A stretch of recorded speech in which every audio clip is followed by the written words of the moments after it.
परंतु काही जणांना चळवळीपेक्षा शिवसेना प्रमुखाच्या 80% समाजकारणापेक्षा स्वार्थ महत्त्वाचा वाटतो. आणि मग असे लोक कोणी भाजपत गेले, कोणी शिंदे गटात गेले, प्रलोभनं दाखवले गेले. कोणाला 2 कोटीचं काम देतो, कोणाला हे देतो. होत काही नाही. आता कित्येक लोकांना तिकीटसुद्धा देऊ शकले नाही, आता बसले घरात. अशी कित्येक लोक आहे. आमच्यातलं गेलेलं गजानन मनगटे तिकीट नाही गेलं, गायकेताई तिकीट नाही दिलं, घरात बसले लोक. असं पण झालं. अनिल जयस्वाल याला पॅनलला माणूस भेटला नाही, तो आणि त्याची बायको उभी फक्त. आमच्यातलं गेलेलं आहे. आमच्या गेलं आहे त्या खरात ताई कुठं उमेदवारी भेटली त्यांना? भेटलीच नाही त्यांना. मग असं पण झालेलं आहे ना. कित्येक लोक निवडणुकीच्या तोंडावर गेले, त्यांना तिकीटसुद्धा नाही मिळालं तिकडून. नंतर आमच्याकडे आले. पण आम्ही म्हटलं आम्ही जागा भरलेली आहे, जो निष्ठावाने त्याला उमेदवारी दिलेली आहे. पण एकूणच शिवसेनेला मुस्लिम दार्जिनं ठरवण्याचं जे सगळं चाललं त्याला म्हणजे रशीद मामूनचा प्रवेश हे एक मोठं कारण मिळालं असं वाटत नाही तुम्हाला? त्याला विरोध पण होता, आतून पण विरोध होता, मूळतः दंगलीची पार्श्वभूमी असणारा माणूस आहे. मला असं वाटतं हे सगळ्यात झूट गोष्टी आहे. खोटं नॅरेटिव्ह सेट करण्याचा प्रयत्न. रशीद मामू या शहराचे महापौर राहिलेले का नाही? राहिलेले.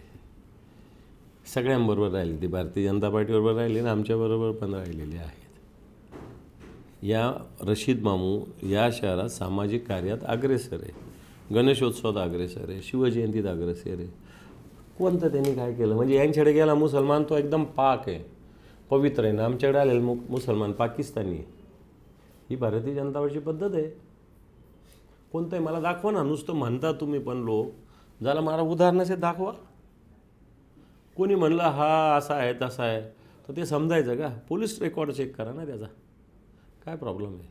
पण यांच्याकडे गेला तर तो पाक आणि आमच्याकडे आला तो पाकिस्तानी. मला वाटतं हे मला मान्य नाही.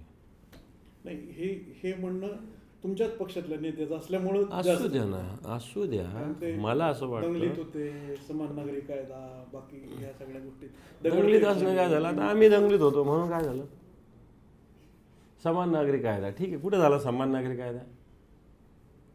असेल कोणाचा विरोध, कोणाचा सपोर्ट, त्यावेळेसची स्थिती ती 40 वर्षापूर्वीची. आता काय घेऊन बसले? इथं काल विरोधात लढणारे लोक इथं आपल्या पक्षात येऊन बसले आणि आपल्या पक्षात विरोधात लढणारे समोरचं तिकीट देऊ लागलं. ते नाही बघायचं ना. हा 40 वर्षापूर्वी दंगलीत होते, याला काय अर्थ आहे का? पण तुम्हाला हे नेरेटिव्ह जे आहेत सगळ्या महापालिकेमध्ये कॉमन नेरेटिव्ह करण्याची प्रोसेस चालली आहे, म्हणजे विशेषतः शिवसेनेला मुस्लिम दार्जिनं ठरवण्यासाठी. म्हणू दे, आम्हाला त्याची चिंता नाही आहे. शिवसेनेला मुस्लिम दार्जिनं म्हणायचं यांना वाटत असेल तर म्हणू द्यावं, कारण यांच्याकडं बाकी मुद्दे नाही आहे. यांच्याकडे बाकी मुद्दे नाही.